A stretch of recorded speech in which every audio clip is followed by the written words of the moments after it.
Mateus capítulo 20, dos versos 1 a 16. Diz assim: Pois o reino dos céus é como um proprietário que saiu de manhã cedo para contratar trabalhadores para sua vinha.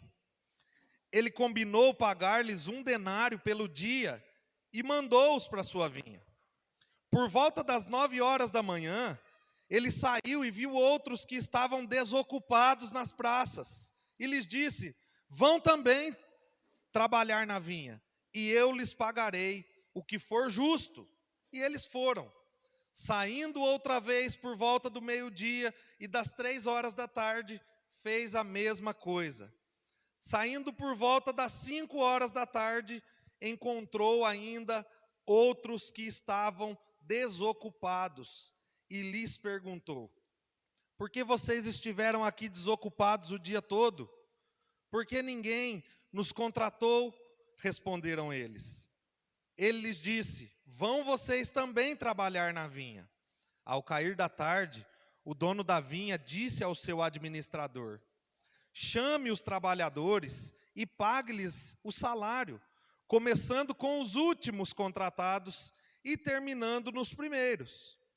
Vieram os trabalhadores contratados por volta das 5 horas da tarde, e cada um recebeu 1 denário. Quando vieram os que tinham sido contratados primeiro, esperavam receber mais, mas cada um deles também recebeu 1 denário. Quando o receberam, começaram a se queixar do proprietário da vinha, dizendo-lhe: Estes homens contratados por último trabalharam apenas 1 hora, e o Senhor os igualou a nós, que suportamos o peso do trabalho e o calor do dia. Mas ele respondeu a um deles: Amigo, não estou sendo injusto com você. Você não concordou em trabalhar por 1 denário? Receba o que é seu e vá. Eu quero dar ao que foi contratado por último o mesmo que lhe dei. Não tenho direito de fazer o que quero com o meu dinheiro? Ou você está com inveja porque sou generoso? Assim, os últimos serão os primeiros e os primeiros serão os últimos. Oremos ao Senhor. Pai, nós te agradecemos pela tua palavra, te agradecemos por tudo que o Senhor já fez até aqui, pela forma que o Senhor conduziu esse culto. E eu peço, Pai, que o teu Espírito Santo nos conduza na reflexão dessa parábola, segunda parábola da nossa série de mensagens. Eu creio, Deus, que o Senhor fala por meio da tua palavra e nós esperamos ouvi-lo. Que os nossos corações estejam atentos e que os nossos ouvidos estejam antenados, para que possamos, ó Deus, ouvir o teu Espírito, em nome de Jesus. Amém. Irmãos, nós temos aqui entre nós trabalhadores de diversas áreas no mercado de trabalho. Então, aqui no nosso meio, cada um trabalha em uma área do mercado de trabalho. E nós sabemos que todo mundo, ou pelo menos a maioria dos trabalhadores, dão sempre o seu melhor naquilo que fazem. Sempre se esforçam muito, sempre se dedicam muito. E por isso, é bem provável que em algum momento dessa caminhada da vida profissional, alguns de nós aqui, se não todos, já tenha sentido algumas coisas. Primeiro, se sentido merecedor de um bom aumento. Segundo, se sentido digno de um bônus por ter feito mais do que deveria fazer no trabalho. Ou se sentido melhor e por isso mais merecedor de receber qualquer benefício do que seus colegas de trabalho. Esse é um pensamento que todos nós temos em mente.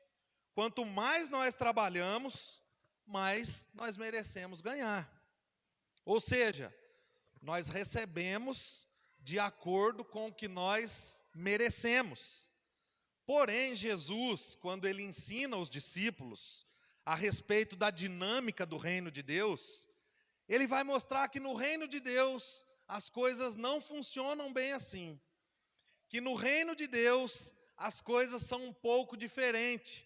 Talvez 180 graus de diferença. Uma mudança daqui para cá. Muito diferente. Uma metanoia. Uma mudança transformadora. Não só de pensamento e de mente, mas de coração e de vida prática. E é isso que Jesus quer ensinar aqui por meio dessa parábola. No capítulo 19 aqui, que é o capítulo anterior, a última passagem que tem é a respeito daquele jovem rico. Então, dos versos 16 a 22, Jesus tinha confrontado o jovem rico a vender todos os seus bens, a dar aos pobres e depois segui-lo. E aí, como a gente bem sabe, aquele jovem se entristeceu muito, se afastou de Jesus, porque ele tinha muitas riquezas. Era mais importante para ele o que ele tinha do que a pessoa de Jesus. E sabe o que é interessante? Que Jesus confrontou aquele jovem rico depois de uma pergunta que ele fez. E a pergunta que o jovem rico fez está no capítulo 19, versículo 16, que diz assim: mestre, o que devo fazer para herdar a vida eterna? Pensa bem, o que é que eu devo fazer para herdar a vida eterna? Então é um pensamento comum em nossos dias, um pensamento semelhante ao nosso também, que nós devemos fazer algo para receber algo. E o que o jovem pergunta para Jesus é: se eu faço e recebo, o que é que eu devo fazer para herdar o reino do céu? O que é que eu devo fazer para herdar a vida eterna? Então, depois disso, Jesus fala aos discípulos, no versículo 23 do capítulo 19, olha, dificilmente um rico entrará no reino dos céus. E aqui, Jesus está falando dentro de um contexto de riqueza material, mas que fique claro que que todos aqueles que têm como precioso, que têm como tesouro, algumas coisas na sua vida. Então pode ser dinheiro, mas pode ser a beleza também. Pode ser o filho, ou pode ser a esposa, o namorado, pode ser o carro, pode ser comida. Então, tudo aquilo que é precioso, é valioso, de fato tem valor na vida das pessoas e que ganha o coração das pessoas. E aí, quando Jesus fala isso, em seguida, no versículo 27 do capítulo 19, Pedro responde: nós, Senhor, deixamos tudo para seguir-te. O que será de nós, então? Então, parafraseando a pergunta de Pedro, ele perguntou o seguinte: nós já estamos fazendo. Nós não somos como aquele jovem rico que não quis fazer, que não quis entregar tudo, que não quis dar tudo aos pobres. Nós já estamos fazendo, nós já deixamos tudo para te seguir. E agora, o que é que nós vamos receber em troca diante de tudo que nós estamos fazendo? O que é que nós vamos receber por estar deixando tudo para te seguir? E aí Jesus, então, vai dizer para eles, vai falar: olha, vocês vão se assentar nos 12 tronos no dia do julgamento, e vocês vão herdar a vida eterna. Mas uma alerta acontece aqui contra o orgulho da meritocracia. Jesus conhecia o coração dos seus discípulos. Jesus sabia que a pergunta de Pedro: nós já estamos fazendo tudo, nós deixamos tudo para te seguir, e agora o que será de nós? Ou seja, o que é que nós vamos ganhar com isso? A pergunta de Pedro mostrou o que estava ali dentro do coração dele. E aí Jesus então quer responder isso aí. Jesus então começa a contar essa parábola exatamente para responder essa pergunta de Pedro. Jesus conta a parábola por perceber que Pedro e os discípulos poderiam estar se lançando no serviço do reino de Deus, tendo deixado tudo para trás, estarem enfrentando todas as dificuldades que estavam enfrentando e ainda estarem alicerçados nas motivações erradas, ainda estarem pensando que quanto mais eles sofressem, quanto mais eles trabalhassem, quanto mais eles se submetessem ao sofrimento, mais eles deveriam ser retribuídos por Deus. É essa pergunta que Jesus então vai responder com essa parábola. E eu gostaria aqui de observar algumas verdades para a nossa vida, através dessa parábola. E a primeira lição que eu quero observar aqui, é que fazer parte do reino e servir no reino, dependem exclusivamente do chamado de Deus para nós, através de Jesus Cristo. Nós só fazemos parte, nós só pertencemos ao reino, e nós só somos servos do reino, por causa do chamado gracioso e incondicional que Deus faz a nós, por meio de Jesus. Eu quero ler de novo aqui, até o versículo 7 da parábola, para ficar fresco na nossa memória. Pois o reino do céu é como um proprietário que saiu de manhã cedo para contratar trabalhadores para sua vinha. Ele combinou de pagar-lhes 1 denário por dia e mandou-os para sua vinha. Porque por volta das 9 horas da manhã, ele saiu e viu outros que estavam desocupados na praça. E lhes disse: vão também trabalhar na vinha, eu lhes pagarei o que for justo. E eles foram. Saindo outra vez por volta do meio-dia e das 3 horas da tarde, fez a mesma coisa. E saindo por volta das 5 horas da tarde, encontrou ainda outros que estavam desocupados e lhes perguntou: por que vocês estiveram desocupados o dia todo? Porque ninguém nos contratou, responderam eles. Ele lhes disse: vocês vão também trabalhar na vinha. Vão vocês também trabalhar na vinha. Então nós temos aqui um proprietário, um fazendeiro, contratando durante todo o dia e em horários diferentes trabalhadores para a sua colheita de uva. Então, como eu disse aqui para as crianças, ele sabia, ele voltava lá na roça e ele via que o trabalho estava árduo. Então ele voltava nas praças, porque ele sabia que tinham pessoas ali que queriam trabalhar e ele ia então contratá-los. E isso aconteceu. Ele sai às 6 da manhã, encontra alguns trabalhadores, combina com eles um valor: vou te pagar R$ 80 o dia. Tá bom, combinado. Então pode ir para a vinha. E esses homens vão trabalhar. Só que quando é 9 horas da manhã, os caras já estavam lá trabalhando. Aí chega mais uma remessa. Por quê? O proprietário encontrou o povo lá e falou para eles: olha, vão trabalhar lá, mas eu não vou combinar nada com vocês. Eu vou pagar o que for justo. E eles: tá bom. E foram. E aí, tinha os das 6 da manhã, os das 9 da manhã. Quando é meio-dia, chega mais uma remessa de gente para trabalhar. Quando é 3 horas da tarde, mais uma remessa. Quando é 5 horas da tarde, mais uma remessa. E o importante de ressaltar aqui, só para nível de informação, é que o dia deles era contado das 6 da manhã às 6 da noite. Então, os que chegaram 5 horas da tarde, provavelmente trabalharam ali menos de 1 hora. E é isso que acontece. Eles chegam lá 5 horas da tarde. O proprietário saiu contratando todo mundo. A colheita estava a todo vapor. E muitos foram contratados para trabalhar naqueles parreirais de uva. E os trabalhadores, eles ficavam nas praças durante o tempo de colheita de uva.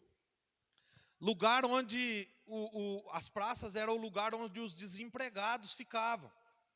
Então eles sabiam que não tinham emprego, eles sabiam que tinha alguém precisando, então eles iam lá e ficavam lá. Eles não estavam lá à toa, eles estavam lá especificamente porque eles esperavam ser contratados por alguém. Então, na época de colheita, muitos trabalhadores ficavam na praça, onde era conhecido como a praça de trabalho, onde os proprietários das fazendas iam lá e contratavam os desempregados. Eles estavam ali na expectativa de serem contratados por alguém. Por quê? Porque a disposição deles de trabalhar, de acordar cedo, e ir lá para a praça, ficar esperando, não era suficiente para dar um trabalho a eles. Eles tinham disposição, eles acordavam cedo e iam em busca do pão de cada dia. Eles iam lá na praça esperar ser contratado, mas a disposição deles não era suficiente para que eles encontrassem o trabalho, para que eles fossem contratados. Eles precisavam que alguém os contratasse. E Jesus sabia que Pedro e os discípulos, como bons judeus que eram, tinham uma predisposição bem aguçada para o orgulho, baseado em seus próprios méritos. Então eles se orgulhavam daquilo que eles faziam, porque o que eles faziam ditava o que eles conquistavam. Jesus sabia disso. E aí então, Jesus quer ensiná-los que no reino as coisas não funcionam assim. E esse orgulho fica claro, né? Esse pensamento meritocrático, né? Baseado nos méritos, fica claro quando Pedro faz o questionamento com Jesus.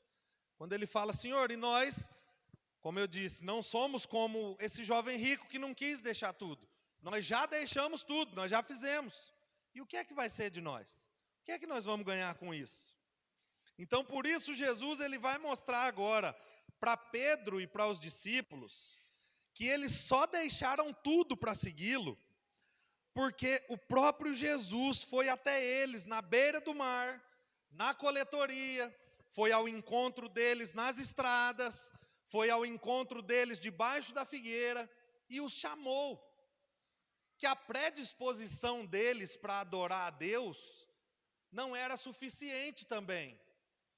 Eles só deixaram tudo para seguir Jesus, porque o próprio Jesus foi até eles e os chamou como um contratante.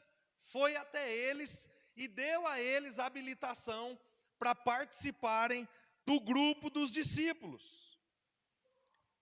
E por isso, eles não deveriam ficar orgulhosos, presunçosos, pensando que eram melhores que os outros, e nem terem a motivação de se dedicarem mais no serviço do reino, porque eles mereciam mais, por terem mais méritos. Enquanto eu estava lendo essa parábola, eu me lembrei do ano passado, quando a gente estava em João Pessoa, e a gente foi visitar uma amiga da mãe da Paulinha, e nós sentamos na pracinha do condomínio que ela mora lá, e tinha um monte de criança brincando de esconde-esconde. E aí o Pedro ficou primeiro olhando a criançada brincar. Depois ele ia andando atrás do rapazinho que estava contando, e parava do lado assim, ó, e o rapazinho contando, só que eles eram maiorzinhos. Aí ele viu que o rapazinho que estava contando não estava dando bola para ele, ele começou a ir no esconderijo dos outros. E aí ninguém deu bola para ele. É como se o Pedro estivesse dizendo assim: eu estou aqui, à disposição para participar dessa brincadeira. Eu também quero brincar. Coloca eu aí nessa jogada. Só que a disposição do Pedro não foi suficiente para que ele participasse dessa brincadeira. E é isso que Jesus quer ensinar aos discípulos. Vocês não tinham disposição suficiente para deixar tudo e me seguir. Vocês só deixaram tudo para me seguir porque eu fui até vocês e os chamei. E os trabalhadores da parábola só estão na vinha porque eu os contratei, e não pela disposição deles de acordar às 6 horas da manhã. Eles poderiam acordar às 6 da manhã e ficar até 10 da noite. Se o contratante não fosse até eles e o contratasse, eles não participariam da colheita, eles não fariam parte da vinha. E meus irmãos, nós também fazemos parte de uma cultura completamente meritocrática, baseada nos méritos. E vez ou outra nós estamos servindo e fazendo as coisas da maneira certa, a coisa certa, mas com a motivação errada. Vez ou outra o nosso coração está enraizado em algum tipo de benefício e conquista. E nós fazemos o que é certo, e nós fazemos da maneira certa, só que aqui dentro está errado. Nós fazemos para que de alguma forma os nossos esforços tenham parte nos resultados benéficos a nós, para que os nossos esforços nos beneficiem de alguma maneira, no final das contas. Ou seja, nós esperamos receber mais, porque fazemos mais, tanto na vida, quanto no reino de Deus.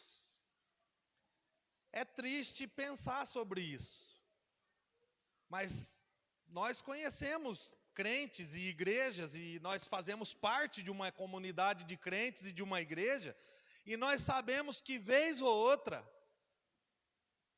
nós estamos fazendo, mas quando não recebemos o mérito que gostaríamos de receber, nós não gostamos não.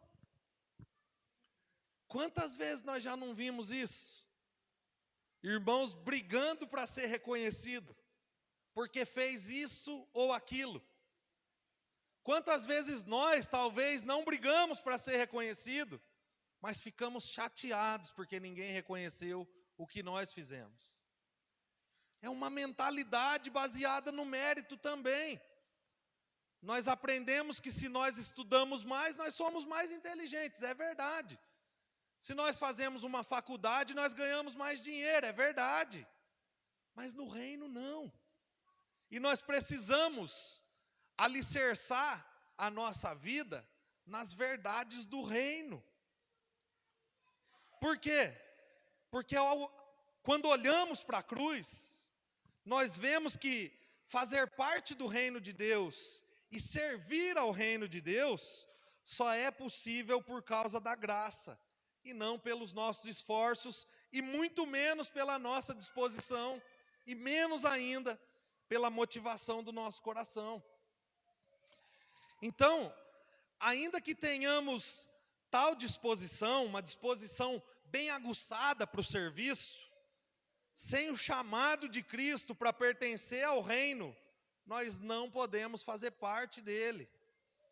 Nós não podemos pertencer ao reino de Deus só porque nós gostaríamos de pertencer, ou porque falaram para nós que é bom demais, ou porque no culto do domingo nós ouvimos que o reino de Deus não é comida e nem bebida, é justiça, gozo e paz no Espírito. Não. Nós só podemos fazer parte do reino porque Jesus nos chama para fazer parte do reino. Porque para pertencermos e servirmos ao reino, o rei Jesus precisou vir humilhado, em forma humana. Ele tinha funcionários para enviar, mas o próprio Deus veio entre nós, para que nós pudéssemos fazer parte do reino. O próprio Deus veio nos chamar na praça de trabalho, para que pudéssemos trabalhar na sua vinha. E quando ele morreu na cruz, ele tornou isso possível. Ele não só veio entre nós nos chamar, mas ele morreu na cruz para consumar esse chamado. Quando Cristo morre na cruz, ele carimba, ele consuma o chamado dele a nós para para pertencermos ao reino e para servirmos ao reino. Irmãos, o nosso coração é enganoso e às vezes ele vai tentando de formas sutis nos fazer acreditar que nós merecemos o reino de Deus. Agora eu não estou falando de méritos secundários. Eu estudei muito e mereci passar em primeiro lugar naquela faculdade federal. Louvado seja Deus, meu irmão. Eu me esforcei muito e alcancei, conquistei o diploma. Louvado seja Deus, porque Deus te deu graça nessa caminhada. Agora, sabe o que é sutil? É que às vezes nós somos conduzidos pelo nosso coração enganoso a acreditar que nós merecemos o reino, que nós merecemos a salvação,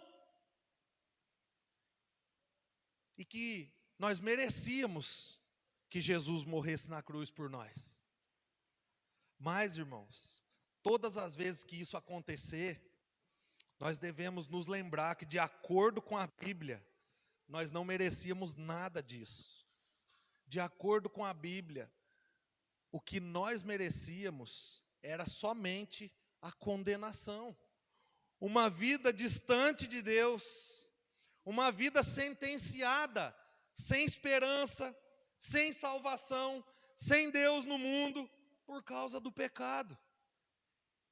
Se nós vivemos na base do mérito, eu sinto informar, é isso que nós merecemos, é isso que eu mereço, é isso que cada um de nós merecemos. Mas,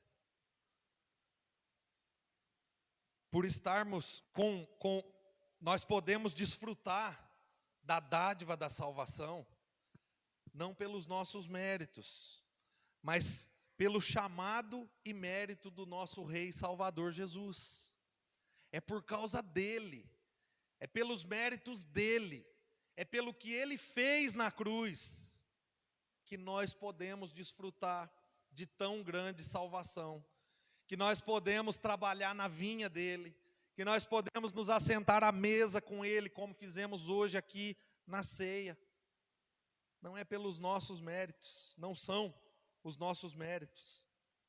E nós vemos isso, irmãos, em toda a história bíblica, de Gênesis capítulo 3 até Apocalipse 22. Então, Gênesis capítulo 3, onde acontece a queda e a deturpação da humanidade, até Apocalipse 22, que é a restauração da humanidade, salvação, novos céus e nova terra. Deus chama um povo para si através de um mediador capaz de salvar.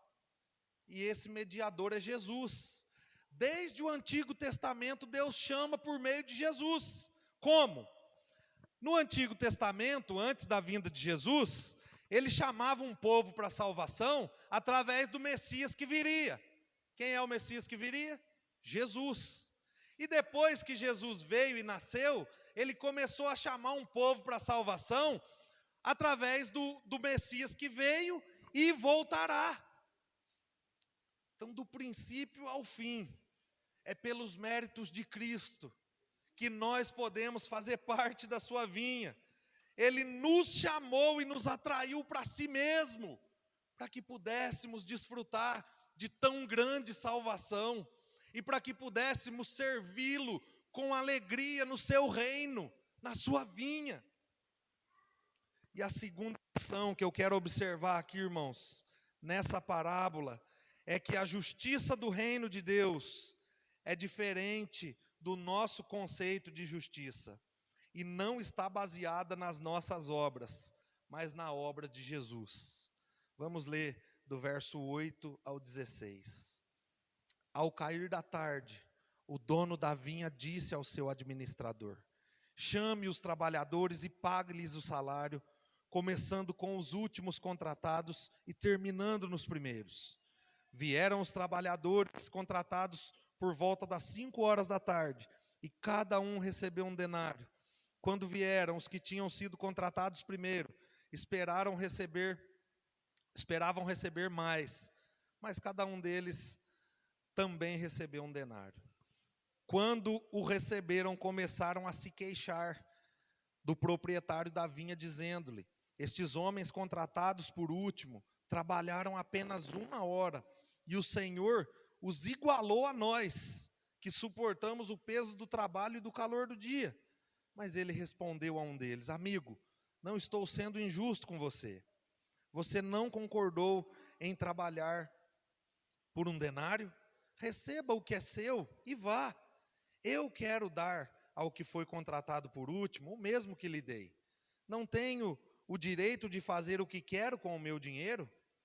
Ou você está com inveja porque sou generoso? Assim, os últimos serão os primeiros, e os primeiros serão os últimos. Aqui, irmãos, como de costume e de acordo com a lei, depois de um dia todo de trabalho, os contratantes deveriam pagar a diária dos trabalhadores. E como está escrito aqui, era um equivalente a um dia de trabalho, 70, 80 reais nos dias de hoje. Então, como eu disse, com os trabalhadores das 6 horas da manhã, os primeiros, ele havia firmado um contrato de pagar 1 denário. Agora, com os outros, das 9, do meio-dia, das 3 e das 5 da tarde, ele não havia combinado nada. Ele falou: olha, vão trabalhar e eu vou pagar a vocês o que é justo.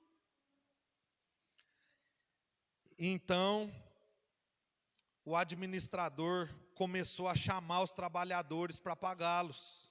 E começou chamando de trás para frente.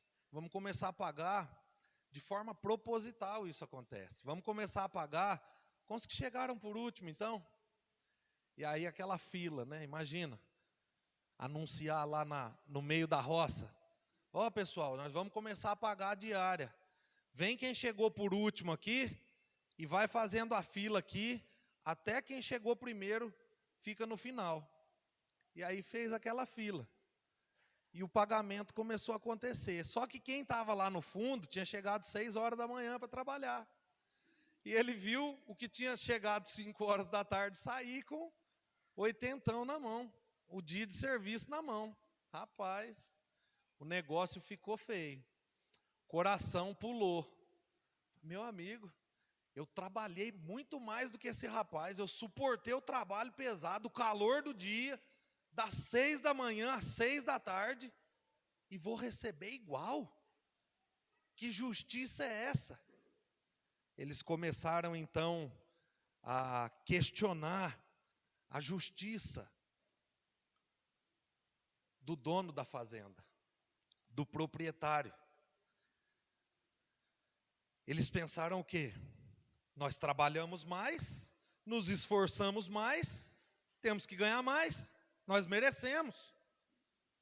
Agora os outros, que chegaram 5 da tarde, trabalharam quase nada e vão ganhar o mesmo que nós? De jeito nenhum. Eles não merecem, e não merecem ganhar nem igual a nós, mas muito menos do que nós. E a resposta do proprietário está no versículo 13, ele diz: amigo, eu não estou sendo injusto com você. Então ele tem a justiça questionada. Mas você não diz que é um homem justo? Você tem que ser justo. Aí ele está falando aqui, ó: amigo, eu não estou sendo injusto com você. Você não concordou em trabalhar por 1 denário? Ou seja, você que chegou 6 da manhã aqui, nós não combinamos antes de você vir que eu ia te pagar um dia de serviço, uma diária de serviço? Combinamos. Então, meu irmão, recebe o que é seu e vai embora. Eu quero dar ao que foi contratado por último o mesmo que lhe dei. E não tenho o direito de fazer o que quero com o meu dinheiro? Ou você está com inveja porque eu sou generoso? Jesus estava mostrando aqui para Pedro e para os discípulos que todos os que foram chamados para pertencer e servir ao reino desfrutam das mesmas dádivas, independente se chegou primeiro ou se chegou por último. Independente se é João Batista, que cresceu adorando a Deus, servindo a Deus e crendo em Deus, ou se for o ladrão na cruz, que creu de verdade no final da vida e não deu tempo de servir, mas ele creu. O fato é que ambos herdaram a vida eterna, tanto João Batista quanto o ladrão da cruz. Ambos receberam o mesmo salário, a vida eterna, não por causa dos seus méritos. João Batista não recebeu a vida eterna porque ele pregava no deserto: arrependam-se. João Batista recebeu a vida eterna porque ele creu que Jesus era o Cristo que perdoava os pecados. Ele mesmo disse: este é o Cordeiro de Deus que tira o pecado do mundo. É por isso que João Batista herdou a vida eterna. E o ladrão da cruz não foi diferente.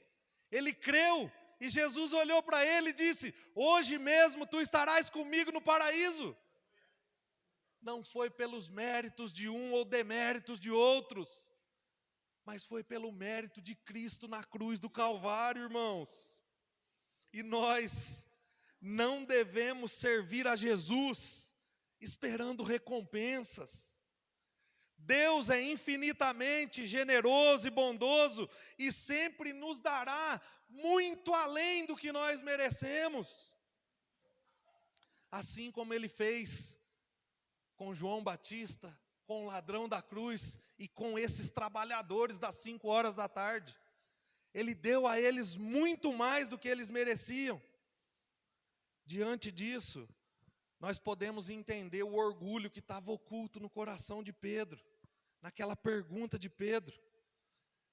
Em primeiro lugar, nós não devemos supor que devemos receber mais, quando na verdade não merecemos nada. Nós trabalhamos em mera suposição. Eu fiz muito, eu preciso merecer muito.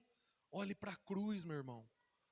Volte aos pés da cruz e lembre-se: eu não merecia nada, e eu recebi tudo, e recebi de graça, por causa de Cristo na cruz do Calvário. É possível, irmãos, servir a Deus e ainda assim não fazer a vontade dEle de todo o coração. E servi-lo apenas e por causa dos benefícios, é perder as melhores dádivas que Ele tem para nós. Quando nós servimos a Deus somente esperando o que Ele pode nos dar de volta, nós estamos perdendo o principal. O Billy orou aqui: não retire de nós, não nos lance fora da Tua presença, não retire de nós o Teu Espírito. O salmista, no versículo seguinte: restaure em mim a alegria da salvação. Então nós queremos nos deleitar com o que nós recebemos, com as palmas que dão dirigida a nós, com o quanto nós estamos ganhando, com o quão bom ou quão bem somos vistos diante da sociedade, mas não nos alegramos mais com a salvação, com a dádiva da vida eterna. Meu Deus do céu, irmãos, nós precisamos nos alegrar com a dádiva da vida eterna, porque se não tivermos nada, temos a vida eterna, irmãos. Se perdermos tudo, temos a vida eterna. Por quê? Porque nem morte, nem vida, nem altura, nem profundidade, nem largura, nada pode nos separar, nem a morte pode nos separar do amor de Deus que está em Cristo Jesus. Nós precisamos nos alegrar com aquilo que de verdade nos traz alegria: Cristo. É pecado ter dinheiro, irmãos? Não. É pecado gastar dinheiro? Não. Faça isso de maneira correta. Mas amá-lo acima de Deus é idolatria. Não só o dinheiro, qualquer outra coisa que nós amamos acima de Deus é idolatria. E aí sim é pecado. Primeiro mandamento, Êxodo 23, não terás para ti outros deuses além de mim. Nós precisamos nos alegrar com a dádiva da vida eterna.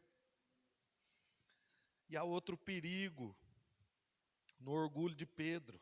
Pedro e os discípulos, eles não só se achavam merecedores, mas eles se achavam bons demais, por causa do coração orgulhoso. Já vinha de uma linhagem dos judeus isso, mas o coração do homem é enganoso. Eles estavam se achando melhores do que o jovem rico. O jovem rico não teve coragem de dar. Nós entregamos tudo e agora, o que é que nós vamos ganhar? Mas, na verdade, eles eram tão incapazes quanto o jovem rico. O jovem rico não conseguiu entregar tudo, porque Cristo não foi tudo para ele. Os discípulos deixaram tudo, porque o próprio Cristo foi até eles e de forma incondicional os atraiu, os chamou e os capacitou a deixar tudo e segui-lo. Foi pelos méritos de Cristo. A Bíblia nos ensina que os que têm mais tempo de caminhada com Deus recebem a mesma graça que os que se converteram hoje, pois ambos foram justificados pelo sacrifício de Jesus e não por suas obras. Eu citei aqui o exemplo de João Batista e o ladrão na cruz, mas tem muitos outros exemplos na Bíblia. E essa doutrina, irmãos, chamada doutrina da graça, doutrina da justificação pela fé no sacrifício, ela nos humilha, ela coloca o nosso orgulho abaixo, ela não permite que nos vangloriemos e não aceita a nossa autojustificação. Porque não depende de nós, depende dele, isso é difícil, porque se dependesse de nós, nós íamos nos esforçar até sair sangue do olho, mas íamos conquistar, mas não depende de nós, todo o nosso esforço será e será em vão, porque só depende de um esforço, e esse já foi feito na cruz do Calvário. Que fique claro aqui, que para a salvação todos nós desfrutamos da mesma dádiva, da graça. Mas nós sabemos também que a Bíblia nos mostra que há diferentes tipos de galardão na glória de Deus. E aí sim, há diferenças, porque esse sim será dado de acordo com as nossas obras.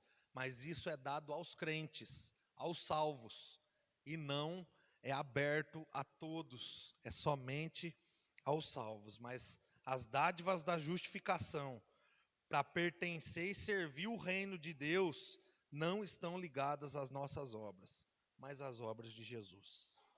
E eu concluo, irmãos, observando como Jesus concluiu. Assim, ele terminou a parábola, e aí ele volta a falar com os discípulos. Assim, os últimos serão os primeiros, e os primeiros serão os últimos. Jesus deixa bem claro que a vanglória, a autojustiça, exigir recompensa segundo as obras, era a queda da graça e a exaltação das obras. Era anular o sacrifício de Jesus. Era anular a dádiva da salvação por meio de Cristo. E exaltar a salvação pelas nossas próprias forças. Antes de encerrar, eu queria falar com as nossas crianças. Tudo certo aí? Estão conseguindo pintar? Pintaram os dois já? Um só? Ainda não? Então eu vou encerrar lembrando vocês. Nós vivemos num mundo onde quanto mais se faz, mais se recebe. Mas Jesus disse que porque Ele fez tudo por nós na cruz, quando Ele morreu na cruz para pagar os nossos pecados, nós recebemos igual a todo mundo. O que a Sophie, o Lucas, o Pedro e o restante das crianças recebem e receberão por causa da graça de Deus em Jesus, eu recebo, o Evandro recebe, o Jefinho, o Dieguinho, o Marcelo, todos nós recebemos iguais. Os últimos serão os primeiros, porque estão baseados na obra de Jesus e não na sua própria força. Que vocês possam lembrar disso sempre, diante das dificuldades, das lutas, na escola, em casa, brincando com os irmãos e amigos, que tudo que nós temos que receber, nós recebemos igual, pelo trono da graça de Jesus. Amém? Irmãos, encerrando aqui, sigamos firmes e confiantes na obra de Jesus na cruz, em nosso favor. Creia no que Jesus fez. Ele fez por nós, e nós precisamos firmar essa convicção diariamente. Sigamos firme, pertencendo e servindo com alegria o reino para a glória do Rei Jesus. Irmãos, porque Jesus nos chamou para servirmos na sua vinha, nós podemos servi-lo. Sirvamos com alegria, sirva o seu irmão, na sua casa sirva o seu esposo, sirva a sua esposa, sirva seus filhos, sirva seus colegas de trabalho, sirva na igreja, seja uma bênção, por causa da graça de Jesus. Ele nos dará o que for justo, não aos nossos, mas aos seus próprios olhos. Lembremos-nos disso. Quero encerrar orando e pedir para que o Billy encerre com um cântico aqui. Feche seus olhos. Pai Santo, nós nos colocamos diante de Ti, diante da Tua palavra, Deus. Que privilégio temos de ouvirmos a Tua voz por meio da Tua palavra. E que privilégio temos, ó Deus, de recebermos ao mesmo tempo consolo, encorajamento, correção, disciplina, por meio da Tua palavra, Senhor.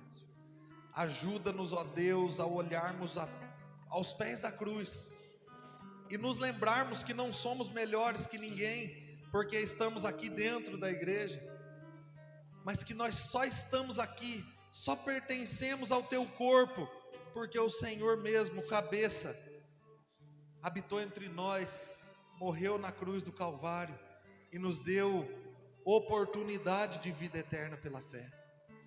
Que possamos carregar isso para as nossas vidas e nos lembrar que a mesma dádiva que eu recebo, todos aqueles que creem em Jesus, seja hoje, sejam os que vão crer daqui a anos, receberão da mesma porção. Por isso, Senhor, coloque em nós um coração grato, um coração de servo e um coração generoso. Que possamos servi-lo com tudo que temos, somos e fazemos, para glorificar o Teu santo e bendito nome. Guarda a Tua palavra no nosso coração, para que não pequemos contra Ti. Assim oramos, em nome de Jesus.